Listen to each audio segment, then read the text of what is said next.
Welcome to A Case of the Mondays, a podcast by 3R Strategy where we talk about some of the most pressing issues facing HR professionals and business leaders. From fair treatment of employees to fostering transparency in the workplace, we'll explore how to create an environment where people don't just have to come to work, but want to. So, if you're feeling blue, tune in and join the conversation so you don't end up with a case of the Mondays.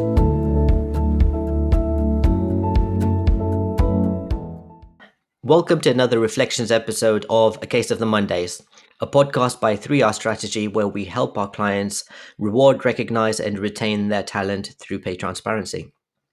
My name is Rameez, your podcast host, and in our Reflections episode this week, we talk about the 4-day work week. In the last episode, I spoke to Simon, who is the managing director of Tyler Grange, one of the companies that took part in the 4-day workweek trial, and they're continuing with this after the trial. And today I'm joined by my colleagues, Lauren and Tashtid, to reflect on the topic and answer some of the questions that we've been sent by our listeners. And actually, Tashtid and Lauren are both new members of the 3R Strategy team. So, Tashtid, can you introduce yourself to our listeners as well, and then give us your reflection on the episode? Yeah, sure. So I'm Tashtid. I joined 3R Strategy on 27th November 2023. So yeah, I joined as a senior reward analyst. I've got a massive interest in reward, and I really do like what 3R Strategy is doing. So hence the reason of me joining. So that's the introduction. I really enjoyed the podcast with Simon. Unlike you, Rameez, I've never been skeptical of this. So I'm really for a 4-day work week. Maybe it's because I'm a Gen Z and we like things easier, maybe. But it might not be it might not be easy though, is it? In terms of key takeaways, Simon mentioned that Henry Ford created the 5-day work week, which was about 100 years ago. If we look at society in general, not just work, everything, things evolve and things change. So what's actually the reason why we've actually carried on that 5-day work week? Why has it not gone to 4.5 days? Why has it not gone back up to 6 days? We've just happened to not do anything about it until someone's decided, let's actually trial this. So in terms of that, I think one of the questions Simon asked is, why are you wedded to a 5-day work week? And that's probably my main takeaway from it. No one's ever questioned it. For like 90, 95 years, whatever it was, no one's ever questioned this, and we've just happened to go with it. If we go back 90 years ago, the cultural norm wasn't for 2 people in a household to work. It was mainly one. So now with, let's say you've got a family, mum and dad, both are working, and this leads on to physical and mental health. That's one of the points that Simon made, how it drives change for the better when it comes to physical and mental health. If you've got, for example, mum and dad working, they come back home 40 hours a week, 50 hours a week. They've got minimal time for themselves together and for their children, let's say if they do have children. If you look at mental health rates amongst Gen Zs, so people like me, I think it's 1995 onwards, might be 1996, it's the worst in history. If you look at obesity rates when it comes to 2013 onwards, it's the worst it's ever been. So that both parents working might have a massive effect onto children moving forward. So that was one of the takeaways. So yeah, the main thing is, why is it not changed in 100 years? And the next thing is physical and mental health. Because I'm someone who massively takes my health seriously when it comes to physical health. So I would lift 4 times a week, do my cardio 4 times a week. People who are working and they've got children, they've got more responsibilities, because I don't have that many responsibilities. They can't fit their stuff in for their physical health and their mental health. So reducing 1 day a week makes a massive impact. It pretty much gives you 7.5 hours back, maybe more if you're traveling. So I think the question is probably not, for me anyway, it's not whether it's a 5-day or a 4-day work week, because obviously, if you were able to achieve the same thing within the 4 days, then why wouldn't you want to do it? And if there's no change, so 4 days from a mental health, from everything, is better. You could say 3 days is even better. So that's not really the issue. The thing that I was questioning is, how do you make that shift from a 5-day work week to a 4-day work week? Because that's the real challenge. Where as, for example, as a business owner, how do you continue? Let's say that you are just breaking even as a business, and you're managing to have a level of productivity and revenue working over those 5 days. And what you're saying is, if you shift to the 4-day work week, are you able to maintain that? Or are you going to make a loss? And that means actually you do a 4-day work week, and some people end up losing their jobs because you are no longer able to produce that same level of revenue and productivity because you reduce the amount of time. And so I think there are a lot of practical things for us to think about. And it's not a question of, is 4 days better than 5 days? Yes, 4 days would be better than 5 days, but how do you make the shift from 5 to 4? And I think that was one of my key takeaways, was practically thinking, how do we make that change? Lauren, would you like to introduce yourself, and what was your key takeaway? Yeah, so I'm Lauren. I joined the team in mid-December. So I have a background in reward and as a HR generalist and a bit of recruitment, so a little bit of everything. And the first few weeks have flown by, but I'm really pleased to be here. In terms of my key takeaways from the podcast, I thought it was a really interesting conversation. I think you read a lot about 4-day working weeks in the news, and it's kind of a bit of a buzzword at the moment. So to actually hear about the reality of what that looks like for a company was really interesting. I think for me, the key takeaway was around one size doesn't fit all. So I think when you say 4-day working week, everybody just thinks take a Friday off work. That's just kind of the automatic thing. But actually, that whilst that is what Simon has chosen to do, he talked about different ways of thinking about the 4-day working week. So do you work 5 shorter days a week? Do you split your teams so that half of them work Monday to Thursday and the other half work Tuesday to Friday? So I think a lot of companies' reluctance to do it is about that piece around cover for clients and customers and that sort of thing. So I think, yeah, the key takeaway for me was one size doesn't fit all. You've got to think about what would work in the context of the business that you work in. And even within that business, does it make sense for every single team to have that flexibility? Are there some teams, that work shifts, that kind of thing, where it's just not possible? So just really being kind of open-minded to the idea that there's not one size that fits all. There's not one format that's going to suit your business and even the teams within it.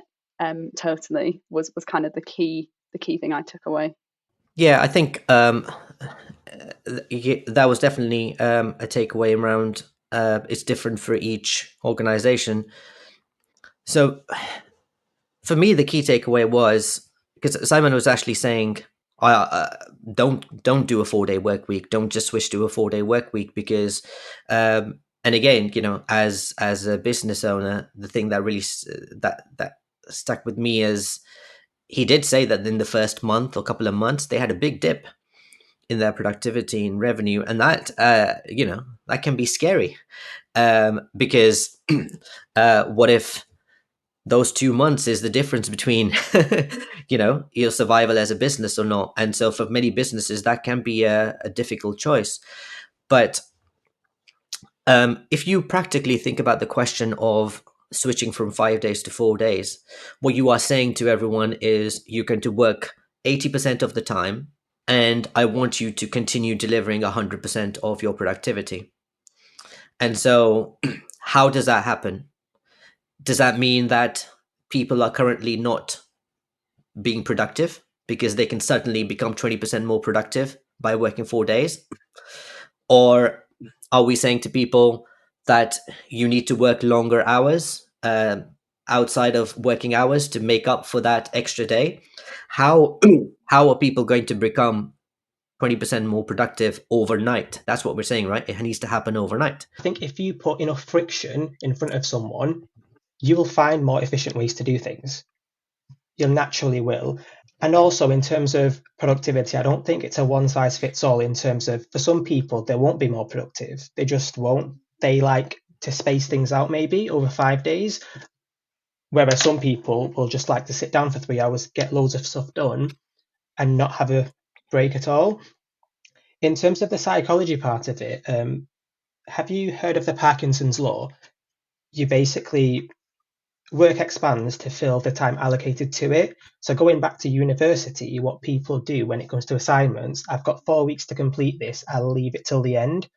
So you've got 3 days left, you'll do it because there's a deadline. I don't know what the psychological shift is, but you just manage to get the resources to do it. And I think that will happen with a 4-day work week, but not for everyone. But it's definitely not going to be overnight. But also on that, when people take holidays, let's say someone takes a Friday off or a Thursday off, they usually get everything done before they're off. So that's basically that same week multiplied by 44, whatever it is for the year. Is it 44? I don't know. Working weeks, that is. That week where people just take that one day off, multiplied by however many weeks they work. In theory, maybe not practically. I think measuring productivity is very difficult because that's where, you look at everyone struggling with the whole performance management, because you can't really measure productivity in a meaningful way in most departments. So that's why a lot of organizations, they pretty much measure productivity in the sense of time spent working or time spent in the office. Uh, so I think, firstly, that's a very difficult way of doing it. And ultimately, a lot of the people that are talking about productivity is going to come down to your output and your revenue, how many clients you're working with, how much revenue that you're bringing in. And I don't think it's really a direct correlation with, there's so many external factors, as we know, the number of leads that are coming in or something that's happening in the market. So I think the productivity element is very difficult to measure. Um, but I don't necessarily agree with your points around the to-do list will just happen, and also the Parkinson law, which pretty much then does imply that people are working at 80% productivity, because if you give them a shorter deadline, they'll just do it because they're not being productive. I think a lot of people will say that they are being 100% productive and they're doing as much as they can within the 5 days. And I think the only way that this works, and I don't think also that you can really accept the dip for a couple of months to say, yes, it will happen in the beginning. I think if we're going to move this, we have to be prepared for it. And I think the way to do this is you can't continue to operate as a company in the same way that you are now and just do a 4-day work week and just expect everyone to be 100% productive. I think you have to have a lead time of thinking about efficiencies that you can make in your processes. What are the things that we're doing over those 5 days that we don't really need to be doing? How many meetings are we having that are an hour long that maybe can be half an hour long? How many admin things that we're doing that we don't necessarily need to do? Maybe we can automate through an AI process. And it's about recognizing all of those inefficiencies and then maybe cutting 20% of those out. And that's where we can then become uh, productive in the same way by reducing our time for 100% to 80%. But I don't think we can just expect people to, or we can say, well, 4 days, people are going to have better well-being and they're going to have better health and they're just going to be more productive. Because I don't think, that's not going to, I don't personally think that's going to happen. And secondly, I just don't think it's a strong enough business case for most organizations to say, well, it's better for health, well-being. A lot of organizations don't even focus on well-being enough as it is for them to say, well, reduce the time from 5 days to 4 days. Just on that point, Rameez, where you've mentioned the inefficiencies, I don't think you'll truly be able to work out what them inefficiencies are until you've actually tried the 4-day work week. I think it's one thing in theory, these are the inefficiencies. I think you only find out what they are when you've done something. In terms of the initial loss of Well, productivity. hold on. I would challenge that. So, how would you? Can you give an example? So, why do you need to go from 5 days to 4 days to recognize whether you're setting up meetings that are not necessarily necessary, whether you're doing admin processes that can be broken down from 3 hours to 2 hours? Why do you need a 4 day work week to do that? You don't necessarily need a 4-day work week, but let's say you're spending 10 hours on calls every single week. And let's say you work 40 hours a week. That's 25% of your hours spent in calls. Now, if you reduce it down to a 4-day work, 4.5-day work week, 3-day, whatever it is, the percentage of your time spent on them calls have drastically increased. That's when you're probably going to be like, this is too much time spent here. Let's allocate it somewhere else. You might not really fully understand that until you've dropped the hours. Because at this moment, you might be like, okay, that 10 hours is fine during the calls because I can handle everything else.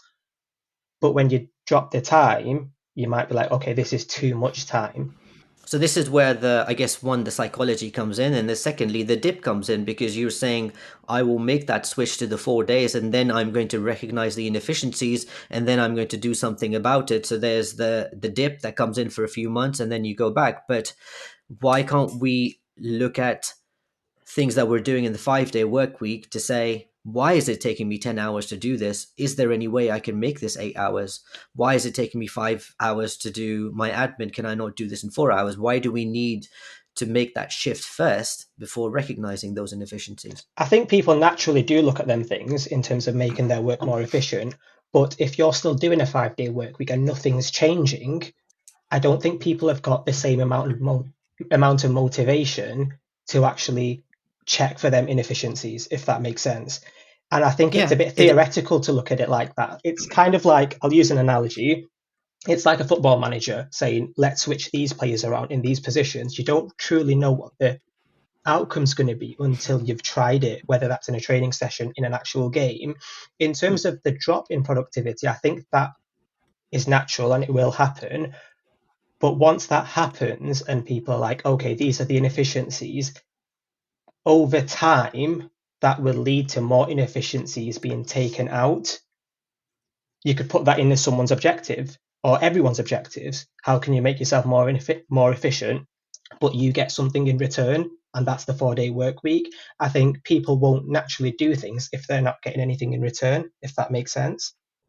well, I mean, I wasn't you know firstly, I think if people are not motivated to look at those inefficiencies, then I think that's the issue. There is, if we're not motivated enough to look at it, then why would an organization shift to a 4 day work week? Because if I would see it as a question of, look, we're thinking of switching to a 4 day work week in 6 months time, but in order for us to be able to make that transition, we need to identify our inefficiencies over those next 6 months, and whether we can reduce our time by 20% to eliminate our inefficient tasks, to continue to maintain what we need to do. And I would see that as the way to do it, where there's a less risk on the company.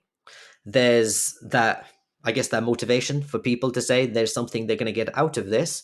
And then if we do identify them, then we make the switch, because then you try and eliminate the dip, so that you make that smoother transition, because you've had those 6 months to think about the change.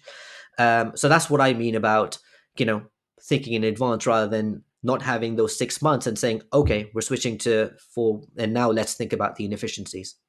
I think part of it, though, is about how you are framing it to your employees, because it's a benefit ultimately. And if you frame it as such to employees in that way, I'm an employer that's giving you this benefit, I think people feel like they want to give back more. And it's that sense of, what am I getting? And therefore, what do I need to give back? So I agree kind of with both points, that maybe it needs to be looked at in advance. You need to think about those efficiencies, but there's something important about the way that it's communicated to people, and that people feel like there's a bit of give and take both ways. I think the way you just put it there, Rameez, that works because you're planning and you're also giving the employees a reward if they do the work to get there. I think that works. I think you're giving them that reward.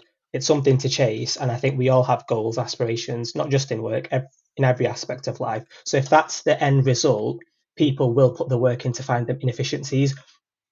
But also, when they do get that end reward, 4-day work week, because you've given them that reward, they will naturally, in terms of what Lauren just said now, you've given them something, they'll want to give more back. Even after they've given even after they've been given the 4-day work week, they'll probably still carry on for these inefficiencies because it's a massive benefit.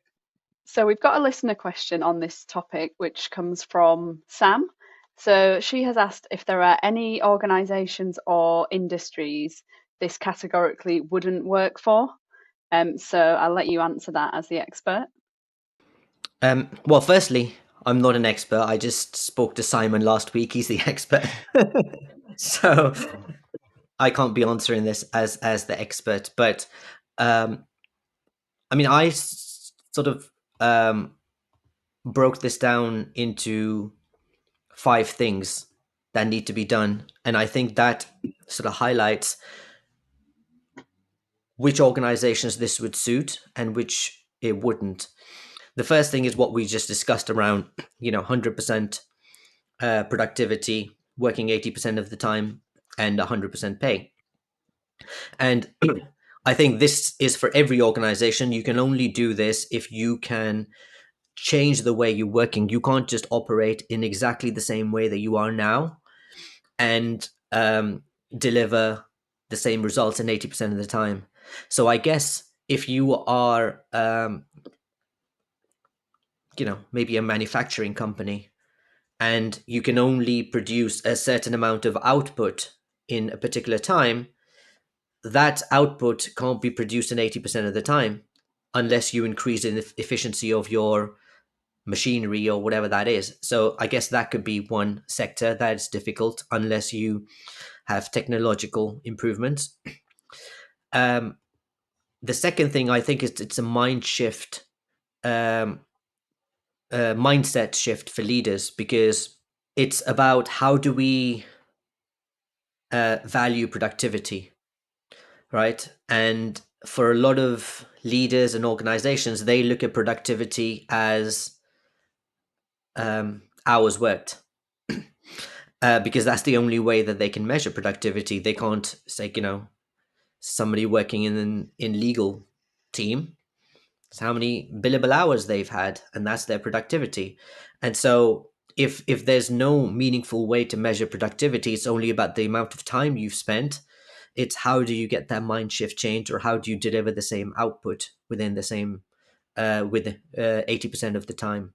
So if your entire business is around billable hours, then it's very difficult. I mean, usually it's billable hours plus you have a lot of admin to do, and maybe you can eliminate the admin time somehow. But that's the second. I think there's a culture change for a lot of organizations, and there is you have, Simon said that as well, that there were some people that didn't want the 4-day work week. So yeah, and I think we can assume that obviously everyone's going to love the 4-day work week, and I think the vast majority of people will, but there might be some people that say, look, I don't want this. And as an organization, you have to see what percentage of your people won't like it. And if it's 10%, are you willing to lose out on those 10% of people because they might say, I'm going to go work somewhere else? Although, on the other hand, it might really increase your ability to attract new people as well with a 4-day work week. So it's the pros and cons there. I think there's the and this would impact a company like us. There's the client expectations.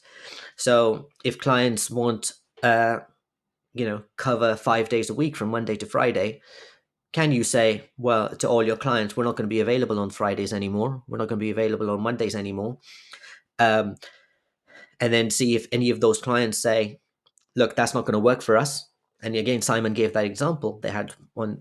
So are you willing to say, okay, to your clients, you can work with someone else? Or alternatively, do you split up your workforce to say half the people are working Monday to Thursday, the other half is working Tuesday to Friday? Which, I'm sure some companies do that. I don't know if how well that would work. So all of these things, I think, from a company perspective, things to think about. But there's also something to think about from the employee perspective, which I think, we just think 4-day work week. Yeah, it's great. But I think there's going to be an increased focus on performance when companies shift to a 4-day work week, because if the expectation is that you're working 80% of the time and to deliver 100% productivity, and the fact is, not everyone's going to be able to manage that, even with the inefficiencies that we try and get rid of. And so, yes, some people might say this doesn't work for us, and they might end up leaving your organization.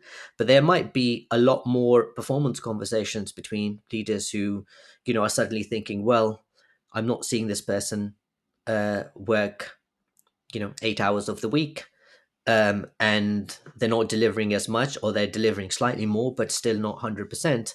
And I think there would be a lot more performance conversations, and possibly a higher expectation from people to say that if you are working 4 days, you should be delivering a lot more, delivering as much as you used to or other people are. So there could be more, not redundancies, or performance conversations, or people losing their jobs over this.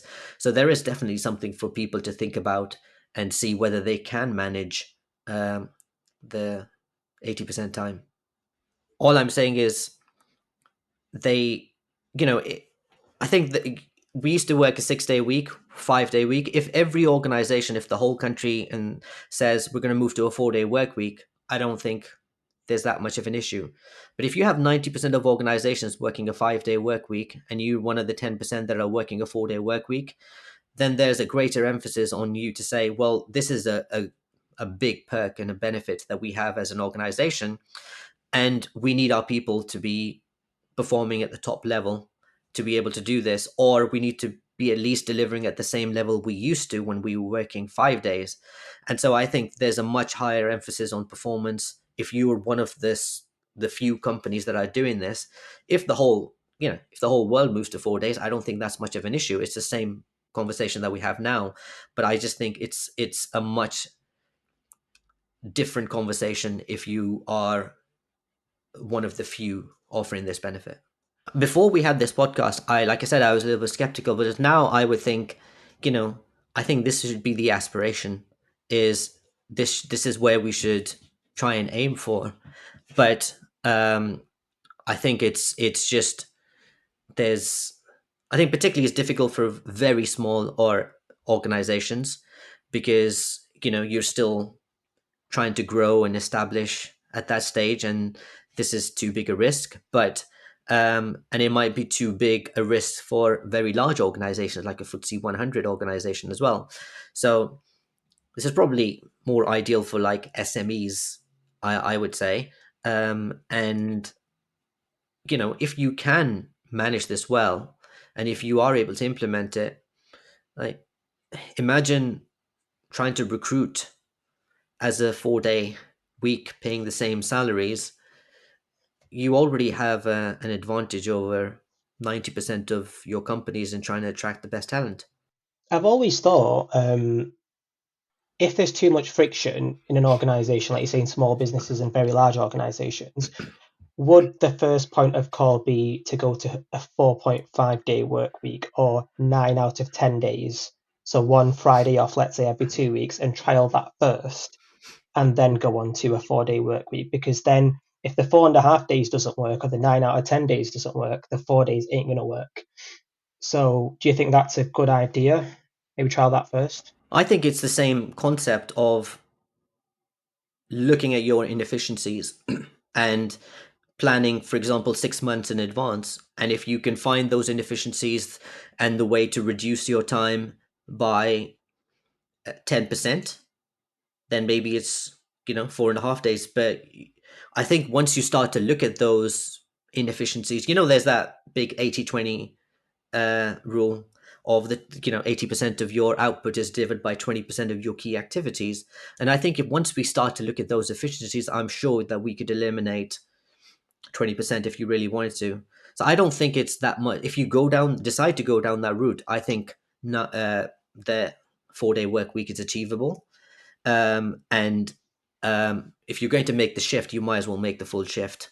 But it's just being in a position to be able to do that.